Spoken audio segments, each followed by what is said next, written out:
はい、お時間になりましたので、始めさせていただきます。皆さん、本日はクイーンズランド州第4回クイーンズランドアワーのウェビナーにご参加いただきまして、誠にありがとうございます。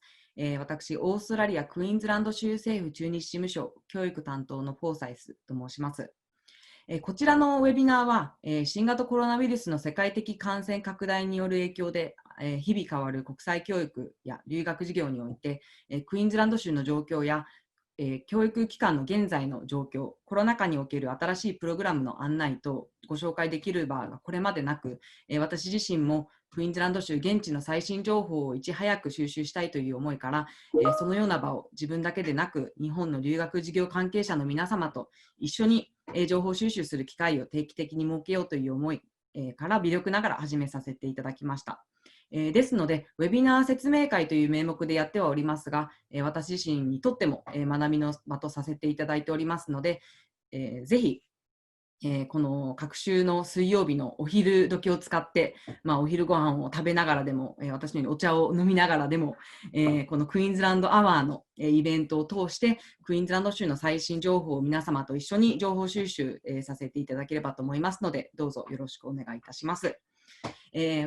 そのようなこともあり、皆様も気楽に参加できるようにと、できるだけカジュアルにアットホームな雰囲気でお届けできればと思っております。Zoom を使っての、ウェビナーを行うのが我々もまだ不慣れ、ということもありまして、至らないところもあると思うんですけれども、どうぞよろしくお願いいたします。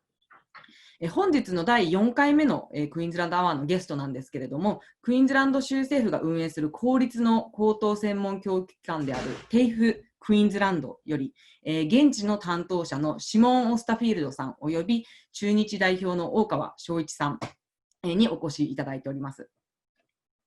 Thank you。TAFE クイーンズランドなんですけれども、留学生向けに15の専門分野、また90以上のプログラムがありまして、ブリスベン、ゴールドコースト、ケアンズ、サンシャインコーストなどクイーンズランド州全に20以上のキャンパスで専門的かつ実践的な教育、トレーニングを提供している機関でございます。オーストラリアの大学へのパスウェイでしたり、グローバルキャリアのための資格取得など多様な学習目的に対応しておりまして、現在は新型コロナウイルスの影響でオーストラリアでは国境が封鎖されている中で、勉強を始めたいという留学生向けに、バーチャルコースなども開講しておりますので、本日はこちらのプログラムなどを中心にご案内させていただきます。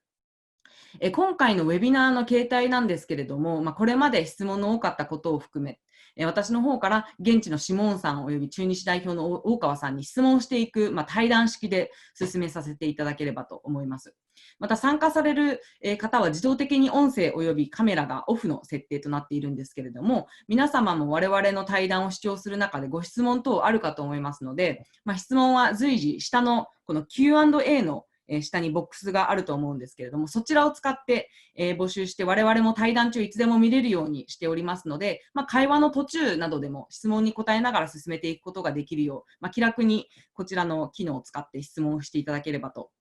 思います。ただやはり我々も連邦政府ではないので、国境がいつ開くのか等、わからない情報だったりとかもありますので、答えられない質問も、あるかと思いますので、あらかじめご了承ください。また今回のウェビナーは、シモーンとの対談部分は基本英語で進めさせていただくんですけれども、大事な部分で情報でしたり補足情報と、大川様にも、日本語で解説、していただきながら、進めさせていただきます。また質問も、日本語でも英語でも受け付けておりますので、途中英語の内容が理解できない、でしたりとか、リピートしてほしい情報などがありましたら、気楽に、その Q&A ボックスにて質問していただければと思います。最後になりましたが、こちらのウェビナーは録画をさせていただいております。そして動画はまた後日皆様に、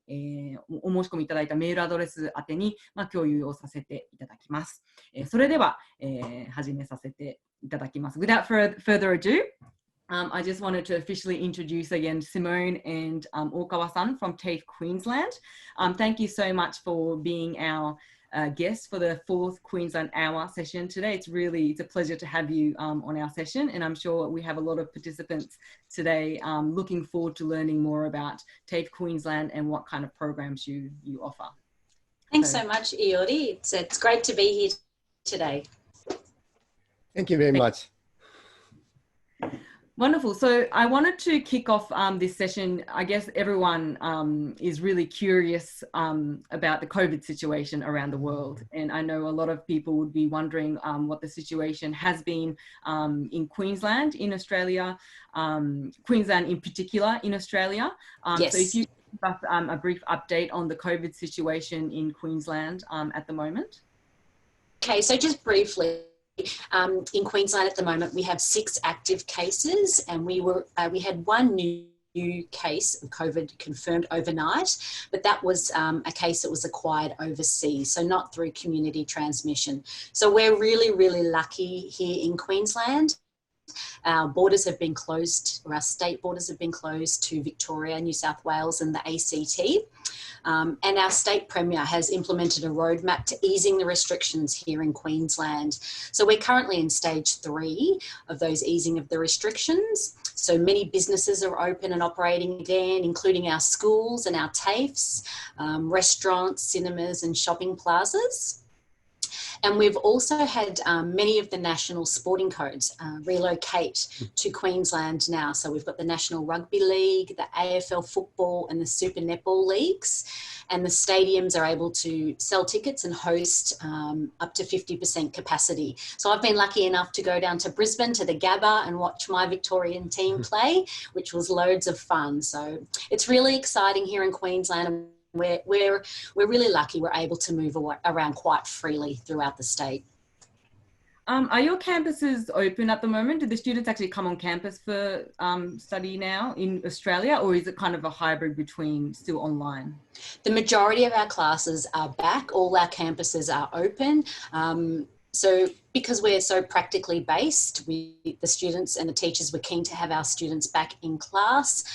So we are practicing safe distancing and social distancing, but we're back in campus and there's lots of students moving around. So it's really great. Thanks, Simone. 今クイーンズランド州のコロナの状況について質問させていただいたんですけれども、皆さんもニュースでも見たり、今オーストラリアの状況を知っている方もいるかもしれないんですけれども、オーストラリアでは州によってやはり対応が違っておりまして、クイーンズランド州に関して言うと、最新の情報ですと、今現在6名のアクティブケースコロナの感染者がいまして、昨日の時点で、今日の時点ですね、で新規感染者が1名というような数字となっております。なので、オーストラリアの今他州ではまた新しいクラスターができたりと第2波が来ているというようなニュースもあるかと思うんですけれども、クイーンズランド州に関しては早めに早期で州の閉鎖でしたりとかが行われていた関係で、オーストラリアの中でもすごく、コロナ感染者が、少なくすごくいい対応をしているという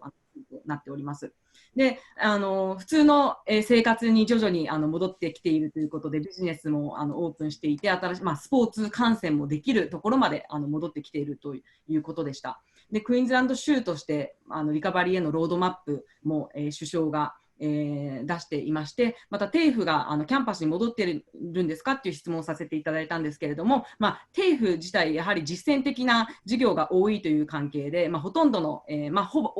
多くのキャンパスで、ほとんどのキャンパスで、多くの、授業で、対面式に戻っているというような、状況で、あるということでした。ありがとうございます。Thank you, Simone. So I know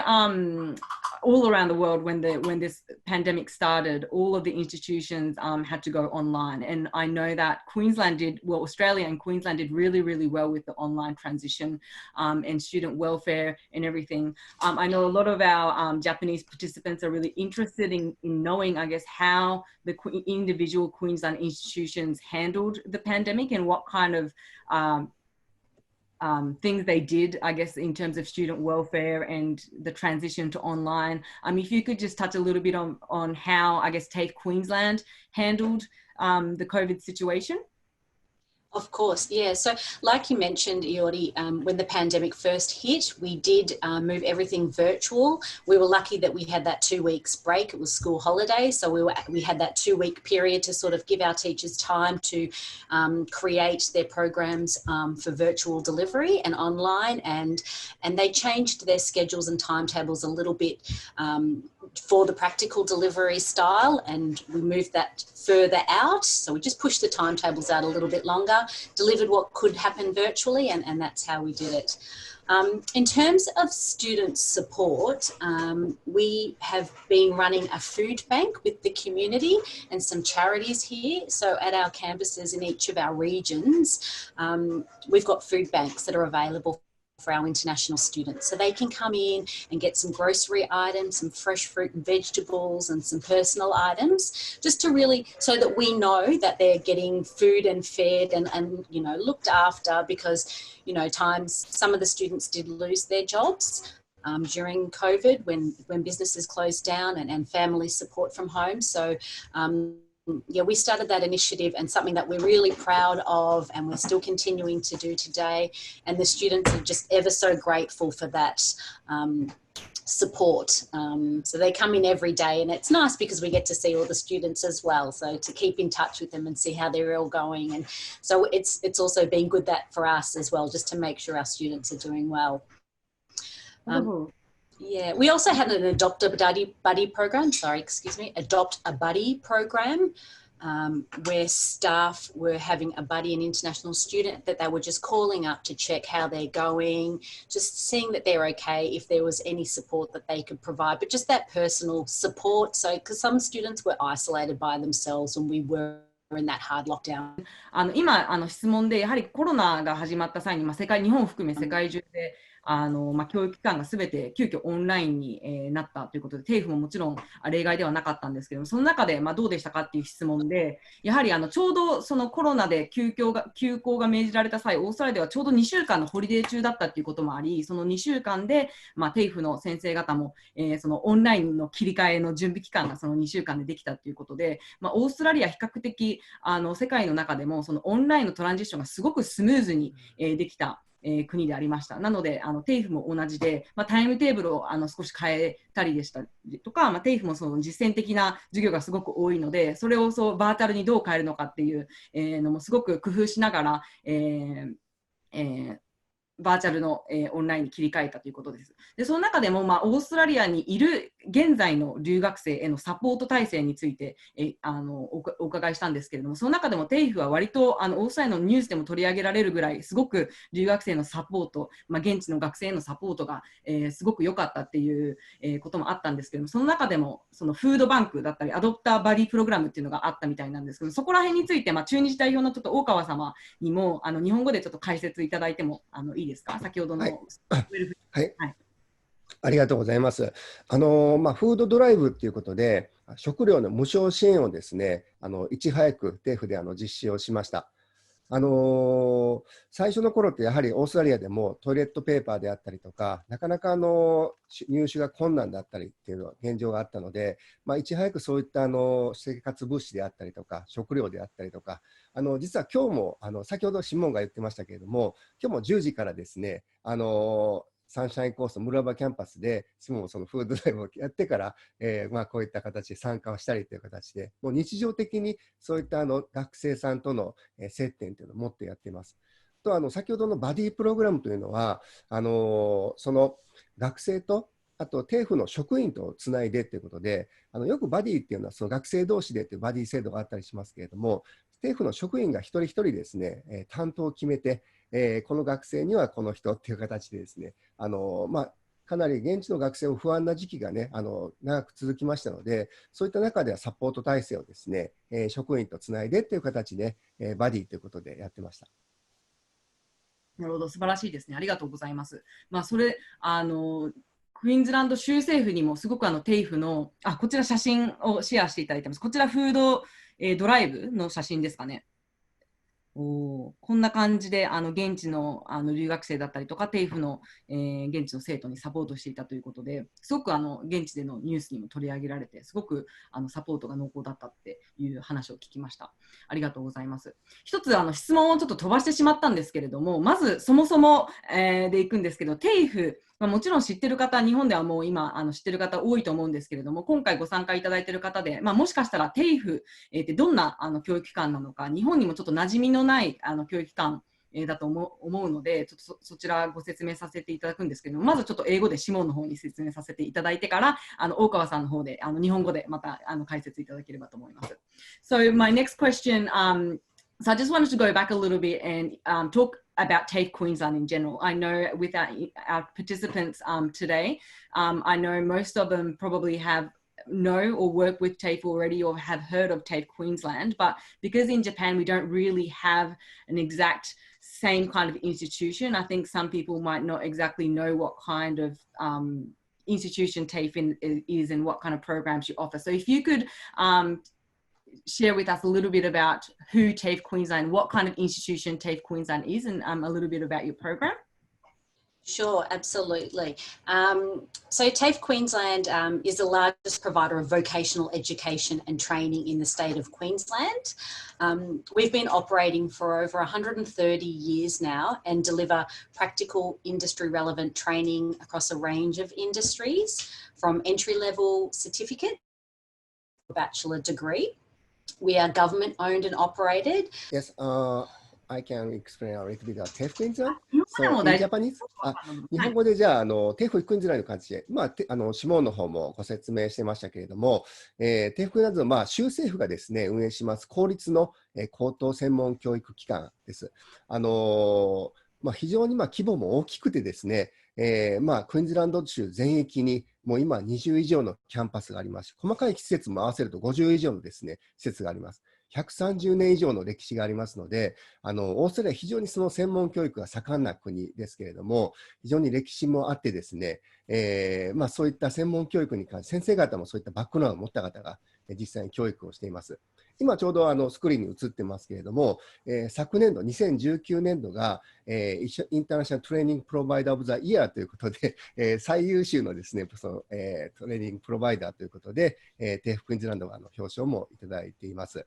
非常にちょっと範囲も大きいので、今日はいろいろシモンとかバーチャルの話とかすると思うんですけれども、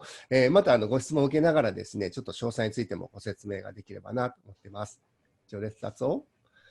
Thank you, Okawa-san. Did you want to see if your sound works again? And yeah, I might the next question, and you can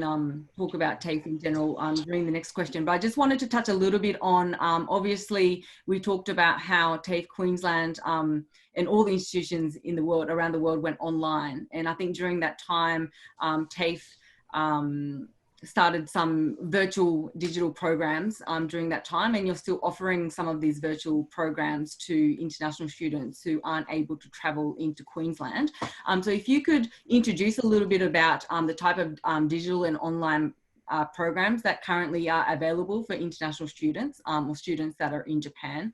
that would be really wonderful. 今先ほど言いましたように、そのTAFEを含めクイーンズランドの、教育機関、デジタルオンラインの、プログラムだったりとかを、始めたんですけれども、TAFEでも、その日本からでも始められるコース、バーチャルコースだったりとかも始められたみたいですので、そちらについて、ちょっと紹介をしていただきます。じゃあですね、私の方からそのバーチャル英語のコースに関してご説明をさせていただきます。もともと今フォーサイさんもおっしゃられた通りですね、そのオンラインコースっていうのはTAFEもともとやってました。そのオンシュアの中で、現地の学生に関してですね、もう長年そういったノウハウもあった中で、非常に今回早くこの3つのコースをですね、実施するっていう形ができました。で今そのバーチャル英語のコースということで、日本からももちろん受けていただけるような、Zoom のプラットフォームを使ってですね、コースを今やっています。で、3つありまして、1つ目がそのバーチャルアカデミック・イングリッシュ・スターターコースっていうですね、どちらかというとTAFEのエッセンスをすべて網羅したようなコースになっています。6週間のコースで、1週間あたり10時間、1日2時間という形で参加しやすいようなオンラインのコースなんですが、今そのTAFEの方で一番人気がある EAP と English for Academic Purposes というコースとですね、で IELTS の準備、ケンブリッジのコース、この3つのコースをすべて結構網羅したような、6週間の結構その、バーチャルアカデミック・イングリッシュ・スターターコースっていうのが一つあります。でTAFEっていうのはやはりその英語コース、エリコースということで、付属ということでメインストリームに、本課程に行くために英語力を上げてですね、行くという方が多かったんです。で12週間で次のメインストリームに行くっていう形で英語力を上げてですね、行くことができるんですけれども、EAP という English for Academic Purposes というコースがあります。もともと現地でも12週間でやってたコースを今バーチャルでですね、12週間、日本にいながらでもオンラインで受けていただくっていうことができます。9月から今次のスタート日があるんで、他のコースはもう毎週のように入校できるんですが、EAP だけは9月から入校日が決まってまして、次の1月のセメスターに向けてですね、12週間 EAP コースをオンラインで受けて、でそこでもし国境がオープンになったらですね、セメスター1から、そこのコースを経てパスウェイとして入学するっていうことができる EAP っていうコースがあります。Zoom ですし、時差も1時間しかないので、非常に参加しやすくてですね、今参加している学生の、非常にもうこれも早く3月、4月ぐらいからこのオンラインのコースっていうのは最初スタートしたんですけど、学生のモチベーションもあと、フィードバックも非常によくですね、いただいています。3つ目がその IELTS の IELTS Preparation Intensive Skill クラスということで、これ特にシモンがですね、コンダクトしてスタートしたコースなんですが、今週からちょうどスタートしていまして、特にライティングに特化したような形で、IELTS のコースということで、今週の月曜日からですね、スタートしているっていう形になります。いろんなコース、今の既存のコースも含めカスタマイズもできますので、今日はですね、そういったところもちょっとぜひね、皆さんご紹介できればなと思っています。Arigato. Thank you very much. So we got Okawa-san to introduce to us the three virtual courses that TAFE are doing: the Virtual Academic English Starter Course, the EAP Virtual Course, and IELTS Preparation Intensive Skills Class. In terms of the first Virtual Academic English Starter Course, I know it's a 6-week course, 10 hours per week, 2 hours per day. Is there a timetable for this? Is this a live lesson? Is it a specific 2 hours during the day, or can the students participate at any time during the day, or how does the logistical side work for this? で時間がですね、9時半から11時、日本の場合は9時半から11時半ということで、1日2時間のそのタイム、スケジュールということで、時間がすべてこれバーチャル留学っていう形だと思うんですけれども、現地で実際に留学を受けているようなそのタイムテーブル。Thank you, Simon. So this isそうですね、その2時間のタイムテーブルがもう固定でですね、すべてのコース、そうなんです、決まっています。で、9時半から、東京の場合9時半から11時半という形になってますね。Is there an English pre-requirement? What is the eligibility for enrolling in this course? これがTAFE の中でですね、すみません、聞こえなくて申し訳ありません。中級以上ということで、TAFE の方でですね、直接入学できる、現地で入学する場合は、実際そのテストのスコアであったりとか、あとは、いろんなそのテストをこちらでも持ってますので、そこを受けていただいてという形なので、オンラインの方は非常に簡単にシンプルにできるようになっています。で今お持ちのテストであったりですとか、あと担当者の方で、そのクイックでですね、そのスコアのチェックができますので、基本的には中級以上の方を対象にしています。Did you have anything to add? I know Okawa-san answered the eligibility question in general, but did you have anything that you wanted to add in those virtual classes? No, just that we can take placement tests virtually to assess the students' entry requirements to ensure that they are fitted for it or matched. Wonderful, thank you. So today, when I sent out the invitation for this seminar, I did have a section in the invitation, the application form to ask questions, I guess pre-questions. And we do have participants, not only from agents today, but we do have participants from high schools and universities today participating. There's a lot of interest there. And a few questions that I received in advance were about virtual programs for classrooms, I guess, for high schools and I guess universities. I think there's a lot of demand at the moment. As Okawa-san said before, there's only a 1 hour time difference between Australia and Japan. And now that all of these kind of international courses are having to go online, there's a lot of demand in these high school and university classes for, I guess, for those for those groups that were planning, I guess, on going on a study tour to Queensland or other short programs, they're having to look for new kind of programs to do on behalf of actually physically going there. So I've had, I guess, a lot of inquiries for those kind of short programs for these schools and universities. Is there anything that you could talk around? Is there a program, I guess, offered from TAFE that could cater for that demand? Absolutely. Can you hear me? Yes. Yes, fantastic. So we have been busy creating new programs and we've been trialling some masterclasses. So we have delivered a couple of masterclasses into Japan in the last few months. We've delivered a masterclass for English for academic purposes that we had many university students undertake, and they really enjoyed that program. So it was just a 1-hour masterclass to really they worked on the skill set of reading, and they really enjoyed that. We also delivered a masterclass on travel and tourism. So the class was on learning about how to market tourism products, and we focused on Australia and Queensland products. So that was really well received as well. And next week, our new exciting program that we're going to be delivering into a classroom in Korea, in Seoul, is a live cooking class. So the chef here on the Sunshine Coast is going to do a cooking class of pavlova, and it's going to stream live into a Seoul classroom, and they're going to be making the pavlova in their classroom. So really interactive, virtually interactive. So I mean, we've got a range of program areas, and we're really happy to discuss any ideas to work in with curriculum that classes or schools might be on at the moment. And our teachers are really excited about being able to deliver new innovative products and new innovative ways of delivering their programs. Is this program you're doing with Korea, is it a high school classroom? It is, yes. It's going into a high school classroom, yeah. So we're getting down to the nitty-gritty now, reading the recipe and the method and preparing for it. And then obviously it's going to be delivered in English. So they're going to have that English delivery and the cookery skills. So that's going to be really exciting. So happy to do it or talk about any of those kind of programs with any potential schools, partners. Thank you. 今私がシモンの方にさせていただいた質問なんですけれども、もちろん最近やはりすごくご質問だったりとか要望が多いのが、そのショートタームの、スタディツアーに、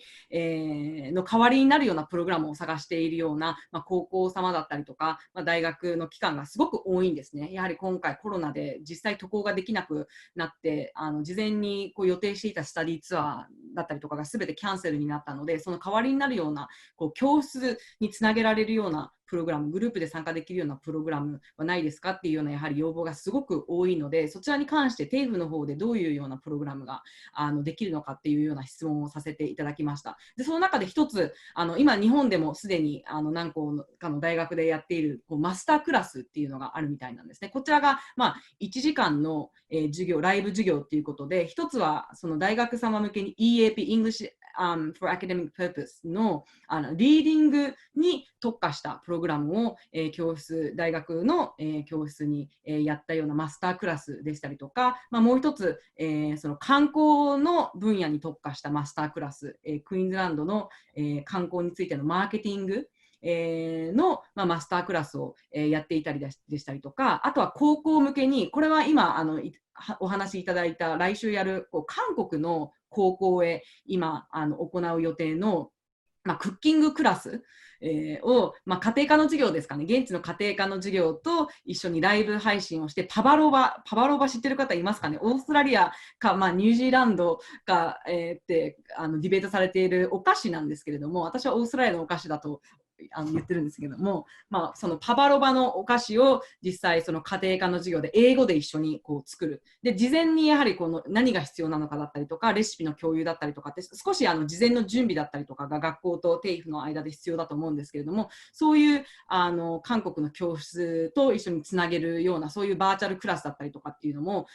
今回始めているっていうことですので、こちらに関しては大川さんやはり要望に従ってそのTAFEの方でできるようにこうカスタマイズできるようなプログラムになってるんですかね。そうですね。TAFE の強みとしては、今、専門分野という専攻というのも、15の大きな専攻分野があります。ビジネスから、マーケティングから、もう ICT から、エンジニアとかですね、いろんなその分野が、大学と同じくありますし、インターナショナルのコースってたくさんあります。そのノウハウも持ってますので、そこの先生と、シモンもですね、今、サンシャインコース、村場キャンパスいますし、いろんなその先生とのつながりがありますし、学校様は結構ご要望をお聞きして、で、TAFE の方で何が一番、オーストラリアとしてできるかということで、いろんなご提案ができますので、そういった部分では、ちょっといろいろカスタマイズしやすいっていうところの特徴があると思います。やはり実践的な授業が多いっていうところがすごくTAFEの大きな違いですよね。やはり他のインスティチューションができないようなことをTAFEができるっていうのはすごく大きな強みだと思ってるので、そういうのを日本のね、さまざまな教室にライブで持っていけるっていうのはすごくイノベーティブなプログラムだと思ってますので、今、はい、たくさんのやはり高校だったりとか日本の大学からやはりそういうインクワイリーがすごく多いんですね。そのスタディツアーがなくなってしまって何かその他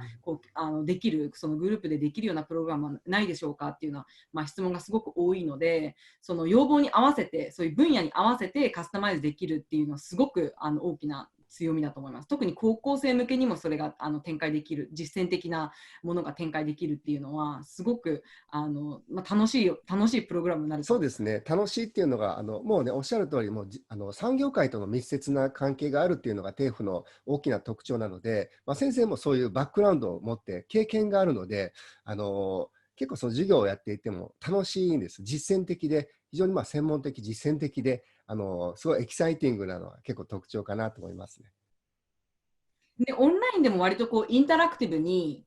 できるんですよね。やはりオーストラリアの授業の特徴ってそのスタディツアーだったりとかに引率に行った方だったりとかは分かると思うんですけれども、オーストラリアの授業って日本の授業と本当にすごく変わっていて、特に高校生向けにやるプログラムっていうのはすごく高校生にとって授業の進め方だったりとかがすごく違うんですよね。そういうのをそのまんまバーチャルに持っていくことができるっていうのはすごく今回コロナになってやはりバーチャルにならざるを得ないっていう中でこういう革新的なプログラムができたっていうのは、逆にこのデジタル、今後この世界がデジタルになっていく中ですごく重要なスキルにもなっていくんじゃないかなと思うので、先ほどの韓国の授業であるパバロバもそうですけれども、そのクッキングのクラスだったりとか、実際にそのいろんなその家庭科の授業なりいろんなその授業に合わせて実践的なインタラクティブな英語を習いながら、実際に何か生徒たちがやるっていうのはすごく今後その高校だったりとか今後大学のクラスだったりとかがプログラムをやりたいっていう際は基本的にはやはりこういうプログラムがありますっていうよりはその日本側の要望に合わせてじゃあTAFEの方で何ができるかっていうのを相談しながら作っていくスタイルだと思いますので、基本的にはその駐日代表の、大川さんと、おつなぎしてそこで一緒にディスカスして本部とも話し合いながらっていうような進め方になるんでしょうか。はい、そうですね。そういった形でご要望をお聞きして、で、シモンとか本部のスタッフがつながりますので、そこに投げさせていただいて、プロポーザルをこちらからお送りするっていう形になると思います。基本的にはそのプログラムに参加するのに英語力とかってどういうようなイメージになりますか？多分いろんなレベルの高校さんだったりとかあると思うんですけれども、すべてその授業が英語で行われるっていう中でTAFEとしてどういうようなその英語の生徒たちの英語のレベルを求めているとかってそういうのってありますか？特にそこも含めてカスタマイズができますので、英語力も大体どれぐらいの方がマジョリティでいるっていうところを事前に教えていただければ、そこの部分に合わせてですね、その例えば訳がちょっと必要だかどうかとかですね、直接現地の中級以上あるかどうかということで、難易度の設定もできますので、そこも気軽にですね、どちらかというと英語の勉強もありますけど、インタラクティブなそう実践的に何かやるっていう形の授業なので、日本語の学校でベースがちゃんとあれば、受けていただけるっていう内容になると思います。ありがとうございます。So I was just, Simone, I was just talking to show about how I guess the demand is coming from Japan and TAFE are able to, I guess, talk to the individual schools to customize the program. So I also asked about the English levels because I know sometimes schools in Japan are really worried about the level of language English skills of their students. But it's really great to hear that that's also under, you know, discussing with TAFE how to dealing with the, I guess, the levels of the students and customizing the programs based on the English level of the students. So that's really attractive kind of offer for the schools in Japan. Mm-hmm.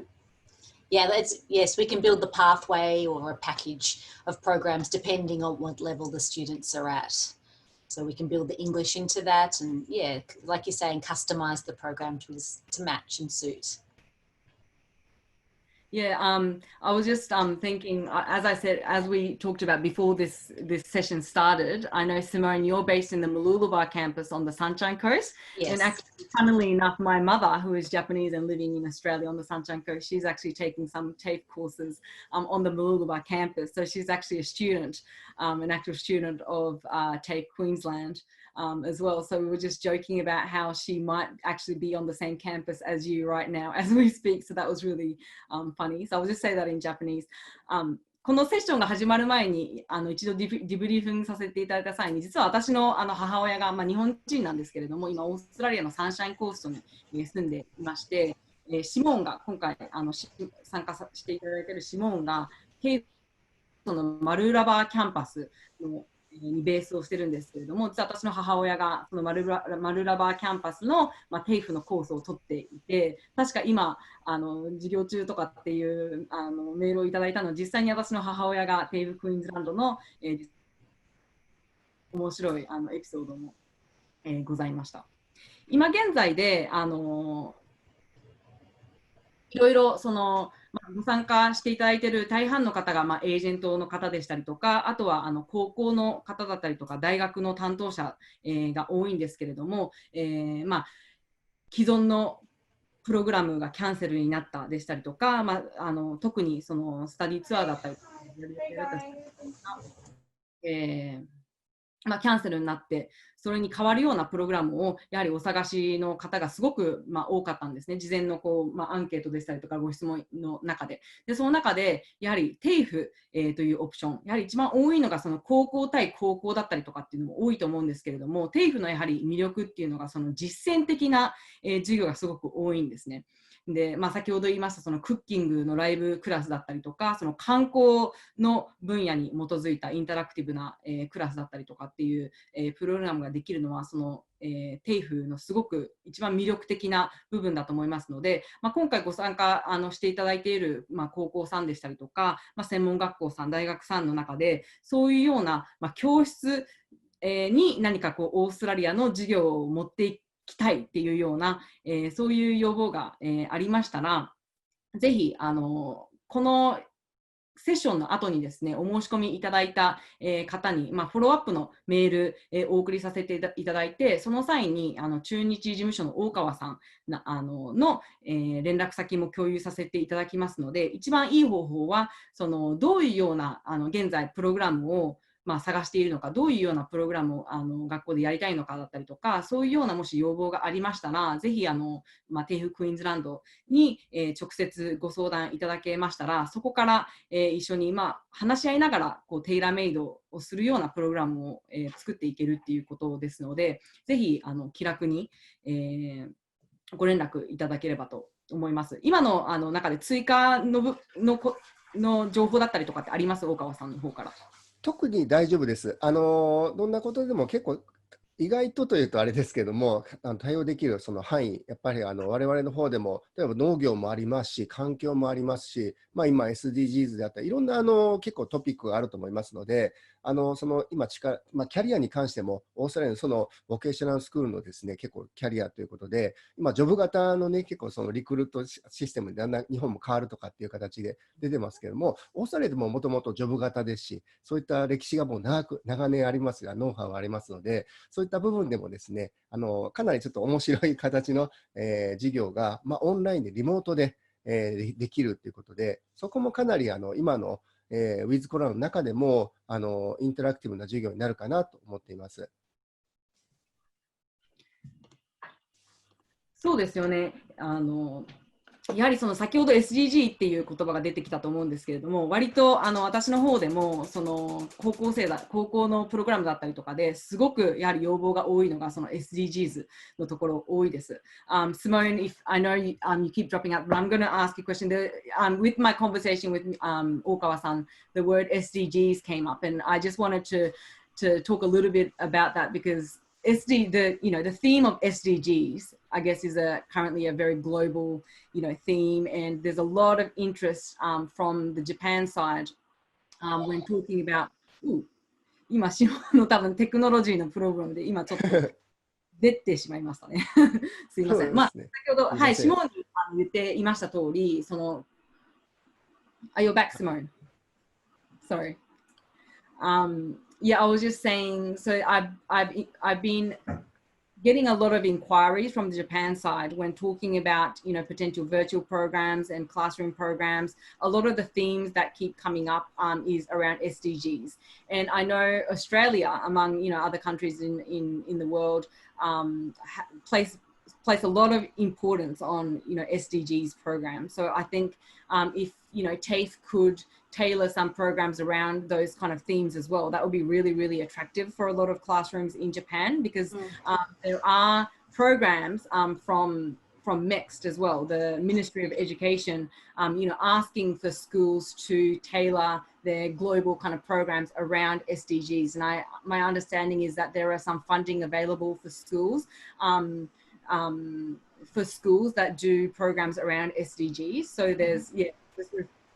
reiterating that that theme is something that's going to come up again and again when talking about potential programs. Absolutely. That is something that we did used to build into all of our diplomas, and students that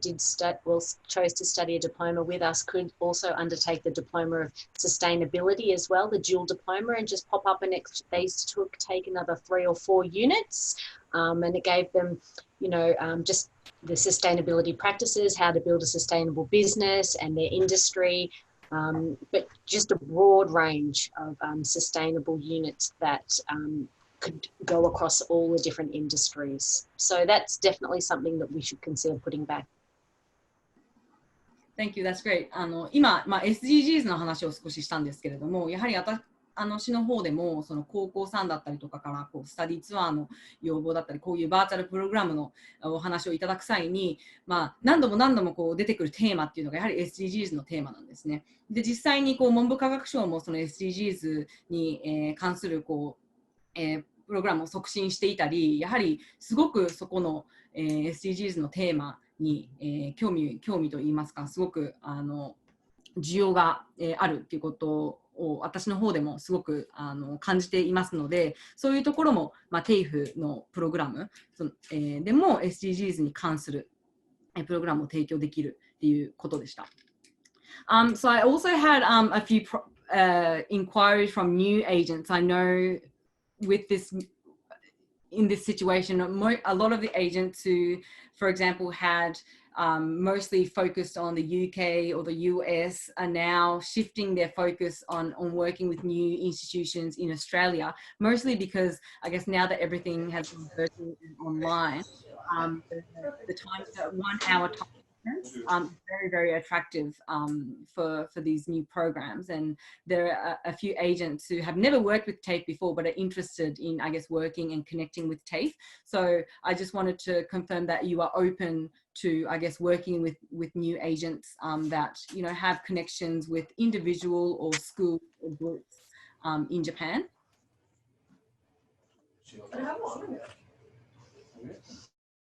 今聞こえなかったっていうことですので、また大川さんにちょっとご質問なんですけども、今回ご担当いただいているエージェントさんの中でも、新規のエージェントさん、今まで例えばアメリカだったりとか、イギリスだったりとかを専門にしていて、今回すべてがオンラインになったっていうことで、時差の少ないオーストラリアに新しくフォーカスを、向けているっていうエージェントさんもいるということなんですけれども、TAFE としてはそういう新しいエージェントさんとそういう新規の認定だったりとか一緒にやるっていうのはすごく今オープンであるっていう認識でお間違いないですか？はい、もちろんです。ちょうど私の方もそちらも担当してますので、今後どういった形で協業できるか、させていただけるかっていうところを最初お話しさせていただいて、で、そういったお話し合いからスタートすることができますので、TAFE としては今、正規の、エージェント様の方は結構代理店ということで、認定されたところと、あと新規のっていうところの2つ大きく分けて種類があります。でそちらどちらに関してもいろいろ毎年毎年結構お話のもとで、どうしていくかっていう形で協業できますので、そこも含めてもう新規の場合でもご連絡いただければ大丈夫です。ありがとうございます。同じような感じでやはり大学の方からも、はい、インクワイアリーが来たりするんですけれども、はいはい、主にやはり大学の提携の面でやはりアメリカだったりとか、すごく時差の大きい国との提携校がある大学だったりとかがそういう、オンラインになるとやはりその時差の問題で結構つながりにくいっていうので割とそのオーストラリアの教育機関に新しく提携校を探しているでしたりとか新しいプログラムを探しているところがすごく多いんですね。その中でTAFEとしてやはり大学のパスウェイをやっているようなインスティテューションですし一応同じレベルでバチェラー学士号もやっている教育機関ということでやはり日本の大学の提携先っていう意味でもすごくTAFE一つのオプションとしてすごく魅力的なのかなと思うんですけども、そういうオプションもございますか？その大学との新規提携っていう。もちろんです。我々も今、フォーサイさんが結構おっしゃられた通り、サティフィケート、バチェラーディグリーまで発行するっていう、公立の州政府が直接運営するという教育機関ですし、さまざまなその世界中のいろんな教育機関とですね、高等教育機関と、今そういった形の提携があったり、MOU を結んで、新しいことをスタートしたりっていう形も今随時始めてますので、もしそういったオンラインであったり、現地の何か留学であったりですね、いう部分で、ところがありましたら、ぜひご連絡いただければと思います。ありがとうございます。一つご質問をいただいてるんですけれども、個人に対してバーチャル留学のプログラムを提供しているエージェント様からの質問で、主に団体向けのオーダーメイドの話を先ほどした中で、個人でもプログラムの参加は可能なのでしょうかという質問なんですけれども、もちろん可能です。個人で、参加するっていう形で、アプリケーションプロセスというか、非常にそのオペレーションもオンラインの場合は非常に簡単なので、個人ベースでも1名で参加するっていうところで、もちろんこちら受け付けています。ありがとうございます。今の段階で、今のが Q&A に入っていた質問ですので、他に今参加いただいている方で我々のTAFEとの話の中でもし他にご質問が、ある方は、その Q&A のボックスなりチャットなりに気楽に質問いただければと思うんですけれども、その他、もしあればぜひお願いします。でなければ、先ほど言いましたようにこちらの、セッションは録画をさせていただいておりまして、後日、また皆様に録画のものをお送りさせていただきますので、それをいろいろ興味のある、方にシェアいただいても構いませんし、その後何か、また改めて質問などがある場合は、私もしくは大川様に直接ご質問いただければ、すべてのインクワイアリーに、お答えすることができますので、どうぞ、よろしくお願いいたします。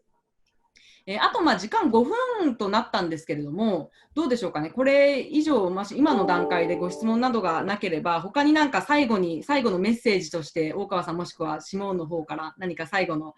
メッセージがあれば、ぜひお願いします。じゃあ、私の方から先にちょっとお話しさせていただきますね。TAFEクイーンズランドですね、非常に幅広く今やっています。今、全世界から、学生も合わせて今12万5千人ぐらい、非常に多くの学生が学んでいます。ただ、留学生の割合、大体 10% ぐらい、1割ぐらいということで、ほぼ現地のオーストラリア人の学生がたくさん学んでいるという環境の、インターナショナルの環境の中で学んでいただけるという形になると思います。なかなかTAFEの、悩みというかですね、日本で結構認知されていないというところがあるかなと思います。例えばアメリカのコミュニティカレッジは知っている方が多いと思うんですけれども、TAFE というのはやはりそのバチェラーまで出せるということで、非常に大学へのユニバーシティパスウェイということで、大学の2年時にディプロマからディグリーに行くというパスウェイとして行くというのも、クイーンズランド州の大学に入ることも高校を卒業してからできますし、TAFE の存在はオンショアに行ってから、現地に行ってから初めて知って、で現地で学生ビザを取るっていう方が結構従来的に多かったので、もっとそういった知識をですね、TAFE のことを日本サイドでこの機会を含めて知っていただいて、よりTAFE の場合短期間でより実践的な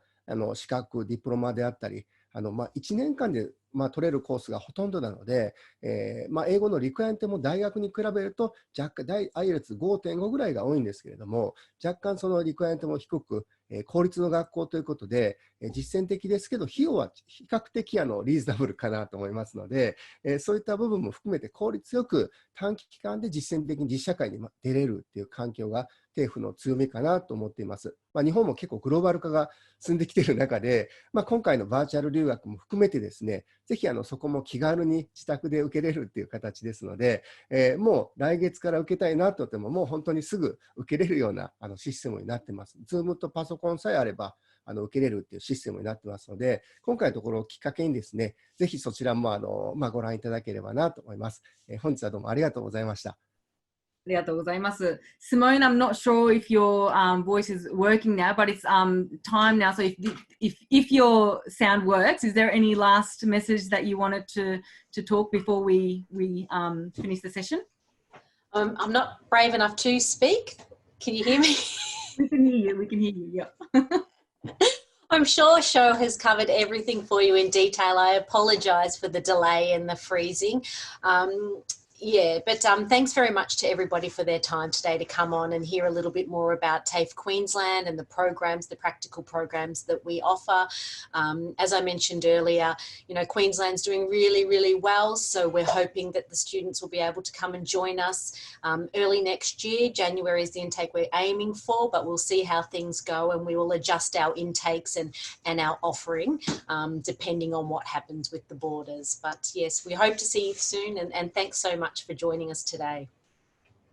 Thank you very much. 皆様、本日は第4回、クイーンズランドアワーにご参加いただきましてありがとうございます。第4回、TAFE クイーンズランドのご紹介でした。本日、現地のシモーンと、駐日代表の大川様に、ご参加いただきまして、いろんなプログラムの情報、すごく私にとってもためになる情報でしたので、ありがとうございました。また、先ほど言いましたように、個々の質問だったりとかがある場合は、またメー